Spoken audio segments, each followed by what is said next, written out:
All right, so let's move on to some of the other inputs. Here's your intake air temperature in the plenum, and this is that Rife sensor. So again, I just named it whatever I want. I'm using it as a 0 to 5 volt input, not a digital. And then here I'm selecting it as an intake air temperature sensor, which is important because anywhere that you want to do fuel corrections, ignition corrections based on intake air temperature, you need to have this turned on here. And it's selected as the Rife high AT air temp sensor. It's all already programmed in, which is cool. If we needed to modify it though, you can go to user defined.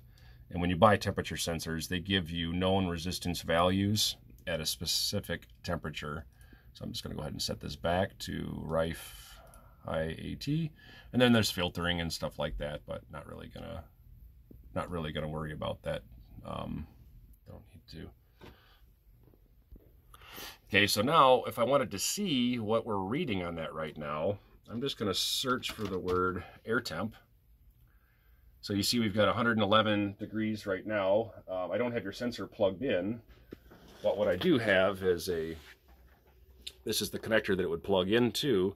I've got this little 10K resistor pot here, and you'll see if I turn it there, you'll actually see that value changing. I could plug your sensor in and then, you know, blow on it or use my hot blow gun, but this is a little bit easier to show. Okay, we'll move on to fuel pressure, if I can find my mouse. Again, typing in whatever I want to call it, calling it a 0 to 5 volt input, not a digital input. Digital would be just like an on-off type of thing. Now here, selecting this as fuel pressure sensor 1 is important because inside of your fuel stuff, so if you go to fuel general,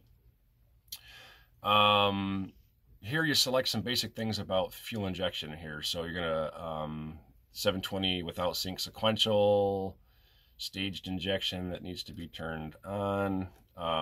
Let's see here, stoichiometric ratio based on the fuel you're using. That's in here somewhere though, right here. Injector flow settings. So you can put in here whatever size injectors you're using. So if they're stock, you know, 280, and then fuel pressure tracking. So if your fuel pump can't, for some reason, it starts to sag in fuel pressure, it will know that and it will actually compensate for that with the injector duty cycle or the injector on time. So for some reason the pump starts going, you know, wonky or whatever, it'll still make a very good attempt to try to keep fueling in check as long as you have this set up. Okay, so sorry to keep jumping around on you, but to calibrate something like this, and it's already done for you, but it's pretty easy. Most of the stuff you want to calibrate it in kPa, but so you hit this 2-point calibration, and all of these pressure sensors like this are basically 0.5 volts and 4.5 volts. And you get like 0, and then this is 150 psi or 1034 kPa. Same thing is true of oil pressure. So oil pressure, it's defined as engine oil pressure here. 2-point calibration is identical to the fuel pressure.